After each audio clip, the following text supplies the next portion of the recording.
Tiburcio Ortiz, escultor mexicano y originario de un pueblo en Oaxaca, nos abrió las puertas de su casa, estudio y corazón.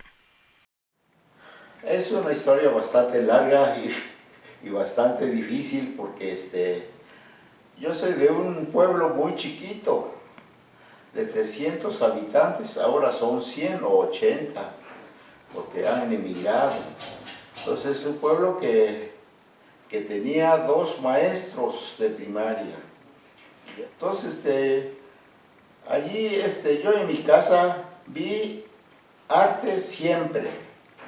Mi padre era músico, entonces él tocaba el saxofón y el bajo. Cuando yo llego a tercer año, el maestro de tercer año se fija muy bien en mi trabajo, me dice, oye, y como era mi tío, me dice, oye Tiburcio, voy a hacer el águila para la escuela.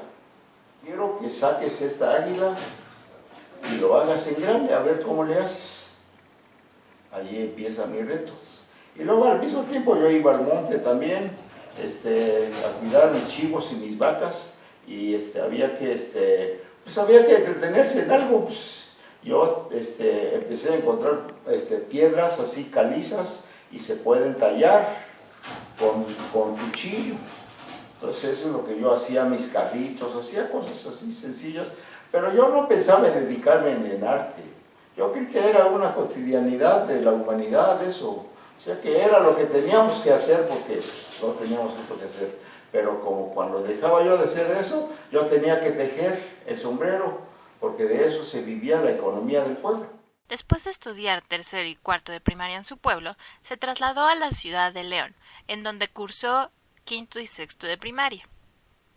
Al llegar a la Ciudad de México, estudió la secundaria diurna y se preparaba para estudiar la preparatoria cuando el destino lo llevó a inscribirse a la Academia de San Carlos. Entonces yo me fui a inscribir en la prepa para la que está en La Viga, que era nuevecita. Pero al llegar allí había mucha fila. Y como yo en esa época trabajé en el ejército, entonces el ejército me dio permiso, porque yo tuve que ir a pedir, porque yo iba a la secundaria en las noches. Yo pedí permiso en el ejército para ir a inscribirme a la prepa. Era tarde, pero la cuestión no fue así. Cuando llego a Justo Sierra y a inscribirse, qué barbaridad, es una filísima que daba vuelta, creo que más de media cuadra. Tardan un chorral y como yo tenía que regresar a las 3 al trabajo, entonces ya eran la 1:30, la 1, dije, pues yo qué estoy haciendo aquí, le dije al compañero, oye, déjame ir a ver allí qué hay, porque está muy solo esa ventanilla, no sé qué es, artes plásticas. Pero no sabía que era Academia de San Carlos. ¿Se quiere inscribir? Hoy se cierran las inscripciones. Hoy, a las 2 de la tarde, y apúrese si usted quiere. Pero bueno, ¿qué se estudia aquí? Yo todavía. Aunque ya lo sabía, pero yo pregunté, bueno, mire, usted puede salir aquí de grabador, de pintor y de escultor. O sea que la carrera que usted quiera son de 5 años. Y ya no puede ir a la prepa, ya no debe ir a la prepa, ya no pedimos aquí prepa. Así que, si usted quiere y tiene sus papeles, le digo, sí, los tengo, los dejé encargados ya con mi compañero. Llegué y me dice, no, sí está correcto, sus papeles están bien, si es que quiere inscribirse. Pues yo creo que sí. ¿Para qué va usted? Para pintor, es de allí. Empecé a ir cotidianamente a la escuela. Entraba yo a las 7 de la mañana y salía a las 10 de la noche. Entonces, y salía yo 2 horas de comer. Pero se me está acabando la lana al segundo año. Al tercer año consigo un lugar donde comer. Gratis. Bueno, no gratis. 10 pesos a la semana. Desayuno, comida y cena. Así es que me fue, de cierta manera, bien. Y yo me seguía preparando y yo me seguía preparando y yo apreciaba mucho a los maestros. Tuve muy buenos maestros, tuve muchos maestros además. Yo sí tuve muchos maestros. Tengo conocimiento de muchas cosas, pero no todos esos conocimientos los aplico. Todos esos conocimientos se limitan a una parte nada más. Trabajé con un gran coleccionista de arte y de ahí se derivó un interés por la pintura. Entonces logré entrar a la Academia de San Carlos y ahí conozco a mi esposo. Yo en el área de pintura y él ya estaba terminando la carrera de escultor. Lo primero que yo conozco de Tiburcio son sus dibujos y él ya tenía toda una capacidad que había adquirido en la academia, porque no es cuestión innata en él. Al principio sus cuadernos son como los de cualquier dibujante sin grado, pero en la culminación de su trabajo como estudiante, él llegó a ser muy profesional en el dibujo, y en esa época la Academia de San Carlos promovía mucho el realismo. Entonces yo lo primero que conocí fueron unos dibujos en carboncillo y de él, y me sorprendieron mucho. Yo no dibujaba ni de chiste así, ¿no? Entonces admiré mucho su obra y pregunté de quién eran. Una compañera me indicó que eran de Tiburcio, el oaxaqueño chaparrito, y yo tuve mucho interés en conocerlo. Entonces al día siguiente estábamos en el taller del maestro Castro Pacheco y llego muy temprano preparada ya para conocerlo. En cuanto él abre la puerta, yo digo, con él me voy a casar. Desde ese momento, el primero me había impresionado mucho su dibujo, y en segunda, su personalidad. Él es un hombre muy humilde por su origen y se significa mucho su carácter por ser una persona, además, a pesar de tanto mérito como yo le encuentro, el hecho de que es un hombre muy sencillo, ¿no?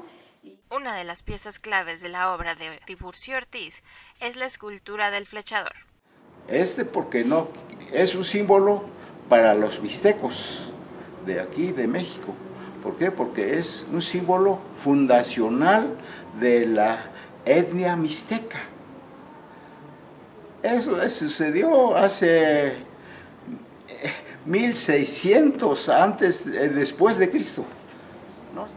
Es un lugar para ellos, para la fundación de esa etnia, que llega de otras partes, aglutinado en un lugar que se llama Apoala, en el estado de Oaxaca. Existe ese lugar, a donde existen muchas cuevas, y de esas cuevas emergen ojos de agua. O sea, hay agua, corre agua subterránea. Entonces así se pudieron mantener, o esconder, o nacer, o crecer en ese espacio. Pero llegaron a la necesidad de tener más territorio.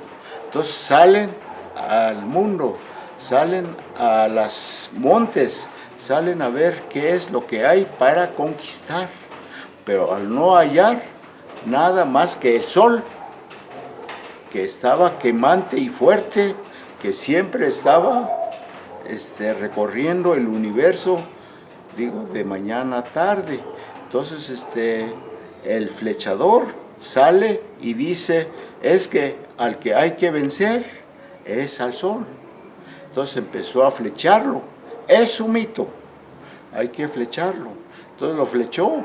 Cuando llega en el cenit, es cuando siente él que lo ha herido. Y luego cuando cae la tarde y se enrojece el cielo y dice, lo he derrotado. Ese es el mito. Ese es lo que sucedió con el flechador del sol. Y desde entonces allí se fundó la Mixteca. Y sobre todo se fundó en Tilantongo. Sale el flechador de las cuevas de allí de Apoala. Luego suben a las montañas y allí está Tilantongo, y allí se hace la fundación de la primera etnia mixteca. Y allí empieza la conquista. El flechador está en Oaxaca. El segundo flechador está aquí en Lecumberri, en la delegación Venustiano Carranza. El tercer flechador está en el gobierno del Distrito Federal.